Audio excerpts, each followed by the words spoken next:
Hola a todos, soy la doctora Milagros Dueñas, médico genetista y docente de la Escuela de Medicina Humana de la Universidad San Ignacio de Loyola. El día de hoy vamos a hablar sobre la citogenética. Para empezar, vamos a ver un video donde podemos observar que están dentro de nuestra célula, específicamente en el núcleo celular.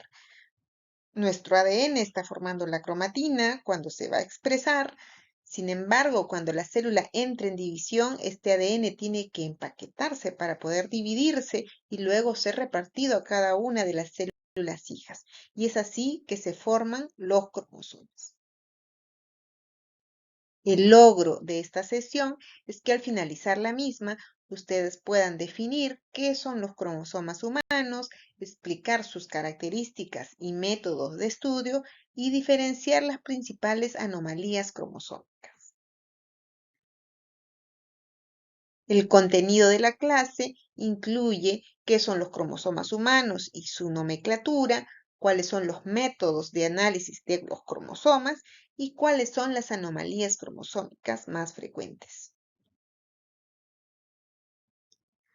Podemos observar en esta imagen que tenemos un ADN, nuestra cadena de ADN de doble hélice, que son dos cadenas complementarias de DNA, que si lo estiramos tendría un tamaño aproximado de 2 metros. Sin embargo, para que esté dentro de nuestra célula y específicamente cuando la célula empiece a dividirse, requiere de plegarse y condensarse con la ayuda de estas proteínas nucleares, que son las histonas, que forman octámeros de histonas sobre las cuales el ADN va a dar dos vueltas y luego estas se van a sobreplegar formando los nucleosomas, que a su vez van a formar las fibras de cromatina. Estas fibras de cromatina se van a seguir plegando sobre sí mismas, formando las asas de fibras de cromatina que finalmente van a dar origen a las cromátides hermanas, que vendrían a ser los brazos de los cromosomas. Estos cromosomas, recordemos que los vamos a observar específicamente en metafase, que es una de las fases del ciclo celular, cuando la célula entra en división. A este modelo de condensación de ADN se llama el modelo solenoide. Entonces, ¿qué son los cromosomas humanos? Viene el término cromosoma del griego croma, que significa color, y soma, que significa cuerpo. Y de hecho, este nombre nace porque estos cromosomas pudieran ser observados, ¿no?, como unos cuerpos de color gracias a la tinción con colorantes como el yemsa bajo el microscopio, ¿no? Entonces, ¿qué vienen a hacer nuestros cromosomas? Pues vienen a ser nuestro ADN condensado y que además se va a poder visualizar bajo el microscopio. ¿Qué es el cariotipo? Es la constitución cromosómica de un individuo, que puede ser 46XX en la mujer y 46XY en el varón. Vamos a recordar cuáles son estas fases de la mitosis. Cuando la célula está en interfase, la cromatina está extendida, expresándose, y luego cuando inicia la mitosis, la primera fase, que es la profase, los centriolos se van a ir hacia los polos, a ambos extremos de la célula, y se van a formar los usos mitóticos, y los cromosomas van a empezar a condensarse.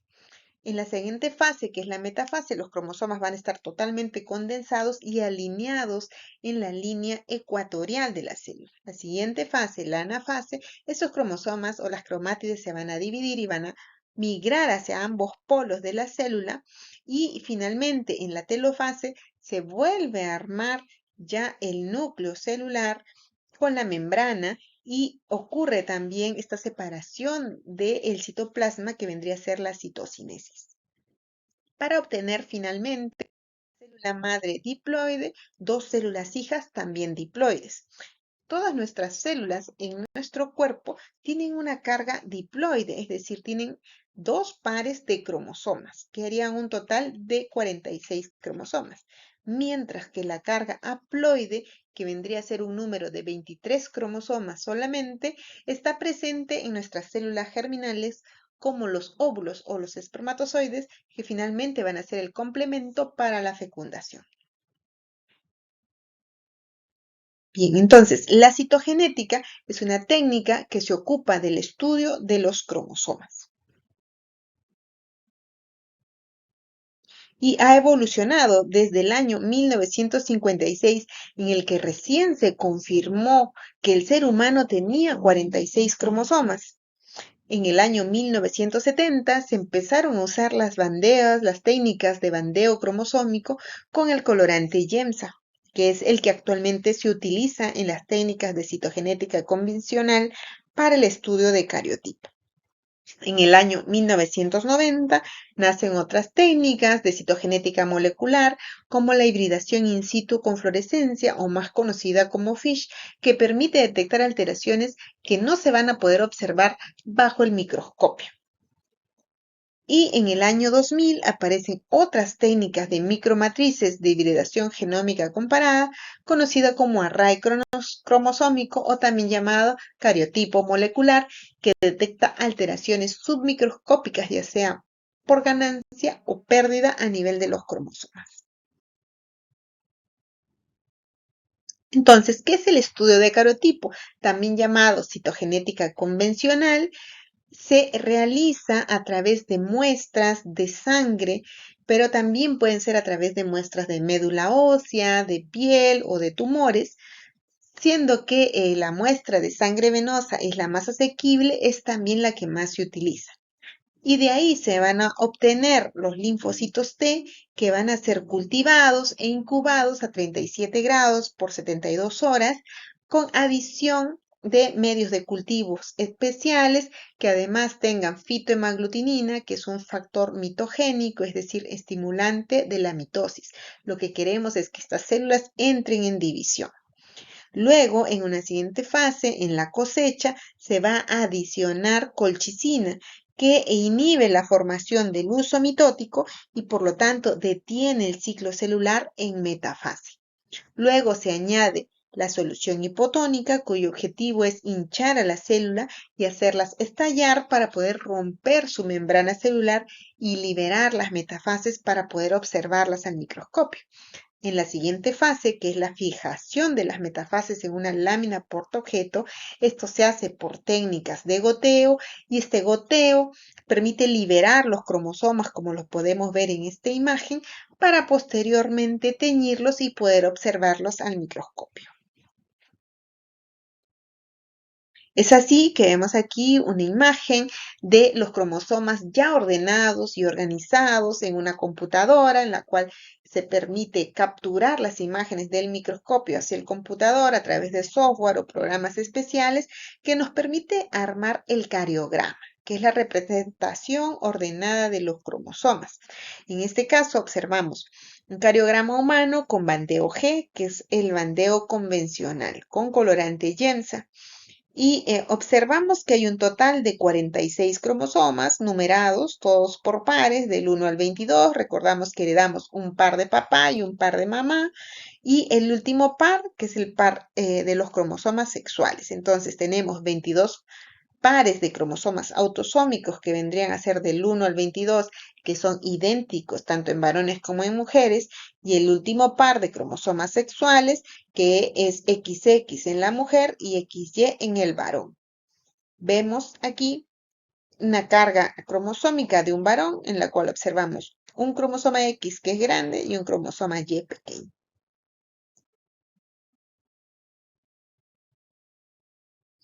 En relación a la estructura de los cromosomas, podemos observar que hay una constricción central, conocida como centrómero, en la cual también se simboliza como CEN. Divide al cromosoma en dos brazos: el brazo corto, también llamado brazo P, y el brazo largo, también llamado brazo Q. Los extremos de ambos brazos son también conocidos como telómeros, y también se pueden reconocer por este símbolo, que es PTER para el extremo terminal del brazo corto y QTER para el extremo terminal del brazo largo. Vemos también que este cromosoma tiene dos cromátides hermanas, ¿no?, que vendrían a ser esta hebra de ADN duplicada y condensada. En relación a la clasificación de los cromosomas humanos, esto pueden ser por su tamaño y por la posición del centrómero. Por la posición del centrómero identificamos tres tipos en el ser humano: los metacéntricos, los submetacéntricos y los acrocéntricos. Los metacéntricos son aquellos en los cuales el centrómero está exactamente en el medio y el brazo corto o el brazo P es del mismo tamaño que el brazo Q o el brazo largo. En el caso de los submetacéntricos, el centrómero está hacia un extremo y el brazo corto es notoriamente más pequeño que el brazo largo.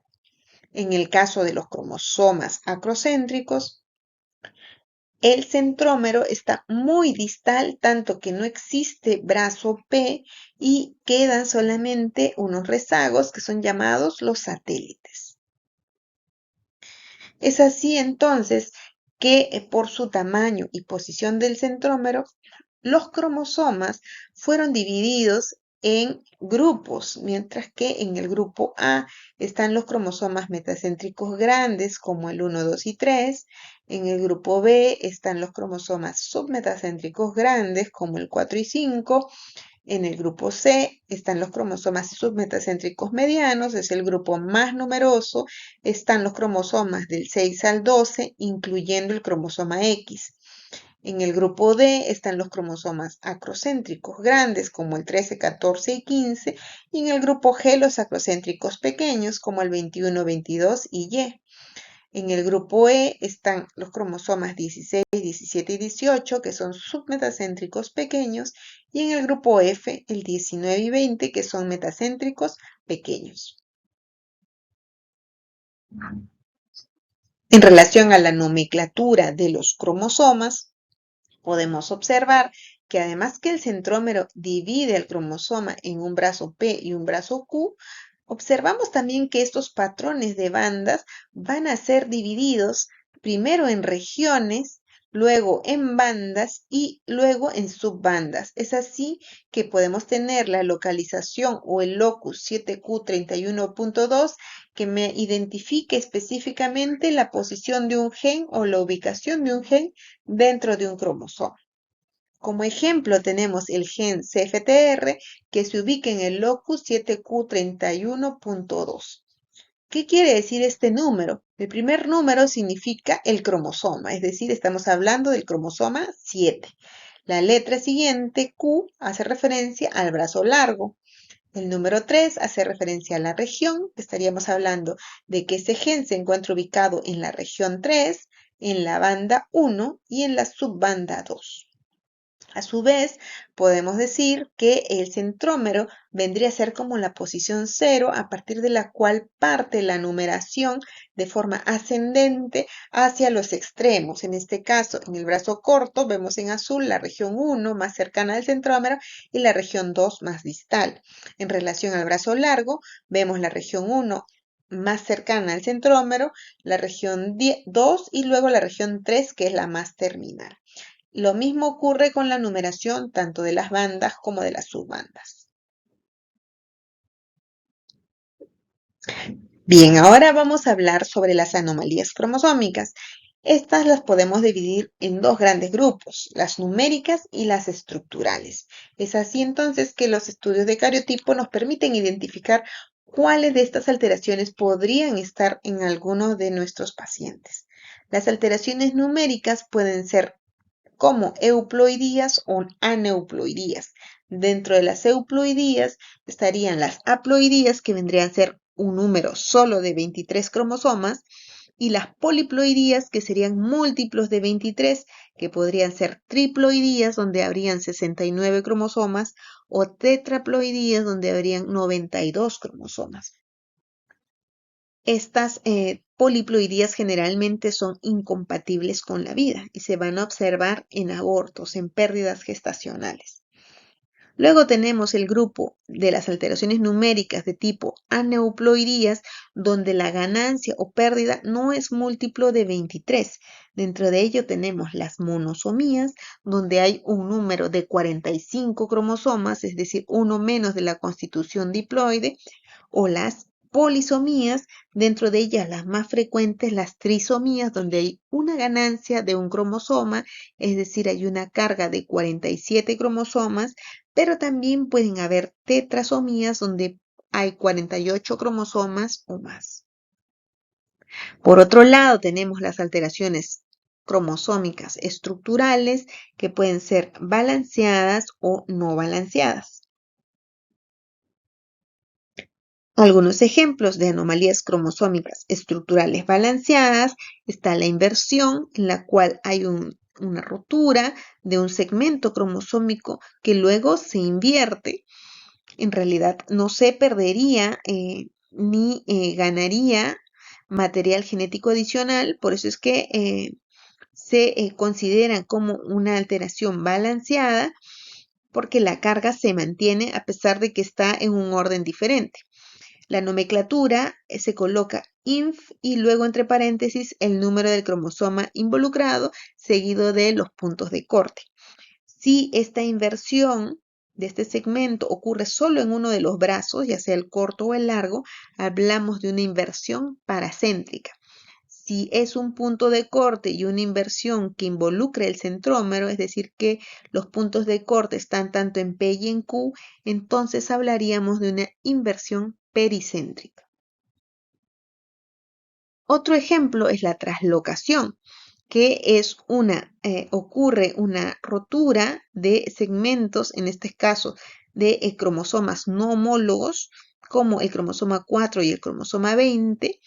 Ambos, en este caso, hay una rotura en sus brazos largos y un intercambio de sus segmentos. Entonces, la traslocación es un intercambio de material genético entre dos cromosomas no homólogos y se coloca en la nomenclatura como una letra T de traslocación seguido de un paréntesis y en orden ascendente los cromosomas involucrados, en este caso el 4 y el 20, seguido de otro paréntesis con los puntos de corte. Hay que recordar que hay un tipo muy específico de traslocación que es denominada traslocación robertsoniana, que ocurre solo en cromosomas acrocéntricos, como el 13, 14, 15, 21 o 22. Ejemplos de anomalías cromosómicas estructurales no balanceadas está la duplicación de la región cromosómica. Tenemos una región identificada en color naranja que luego se duplica, ¿no? Entonces aquí sí va a haber una ganancia de material genético, por lo tanto es una anomalía no balanceada y hay más riesgo de que exista un fenotipo como malformaciones congénitas o discapacidad intelectual. Se coloca en la nomenclatura como DUP y entre paréntesis el número de cromosomas seguido del punto de corte. En el caso de la delesión, ¿no? A diferencia de la duplicación, existe una pérdida. Esta región en color naranja se rompe y se pierde y por lo tanto tenemos un cromosoma con menos material genético. La nomenclatura la define como un DEL, entre paréntesis se coloca el número del cromosoma seguido del punto de corte. Existen otras anomalías cromosómicas no balanceadas que hoy no vamos a tocar, como el cromosoma en anillo, las inserciones, entre otros. Algunos ejemplos de cómo interpretar la nomenclatura. Tenemos esta fórmula cromosómica. En primer lugar, siempre se pone el número de cromosomas identificado, seguido de la fórmula de los cromosomas sexuales y luego seguido de una coma de la alteración. En este caso, tenemos un varón con 47 cromosomas y tiene un cromosoma 21 extra. Se interpreta como un cariotipo masculino con trisomía de cromosoma 21, más conocido como síndrome Down. La siguiente fórmula corresponde a una mujer con monosomía de cromosoma X, también conocida como síndrome de Turner. La siguiente fórmula, vemos aquí que hay un cromosoma Y, el cromosoma Y es el que tiene el gen determinante del sexo, por lo tanto sería un varón con un cromosoma X adicional. Sería un varón con polisomía del cromosoma X, también conocido como síndrome de Klinefelter. La siguiente fórmula es una mujer con 3 cromosomas X, también conocida como trisomía X o polisomía del cromosoma X. La siguiente fórmula es un varón con 45 cromosomas con una translocación recíproca que involucra a dos cromosomas acrocéntricos como el 14 y 21, seguido de los puntos de corte Q10 que corresponden a nivel de los centrómeros. Es un varón portador de una translocación robertsoniana entre estos cromosomas. La siguiente fórmula, vemos dos números que están en corchete que identifica la cantidad de metafases en las cuales se observa esta fórmula cromosómica, seguido de un slash que nos indica que esta persona tiene dos cargas genéticas diferentes, 5 células con cariotipo masculino y 15 células con monosomía del cromosoma X.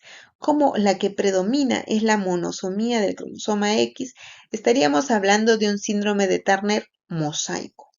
El mosaico hace referencia a un individuo que tiene dos o más líneas celulares. La siguiente fórmula es una mujer de 46 cromosomas con una inversión del cromosoma 9, cuyos puntos de corte están en la banda 11 del brazo corto y en la banda 12 del brazo largo. Por lo tanto, estamos hablando de una mujer con una inversión pericéntrica del cromosoma 9. La siguiente fórmula es una mujer con 46 cromosomas y una deleción del cromosoma 18, cuyo punto de corte es la banda 11 del brazo corto. Estábamos hablando de una deleción del brazo corto del cromosoma 18.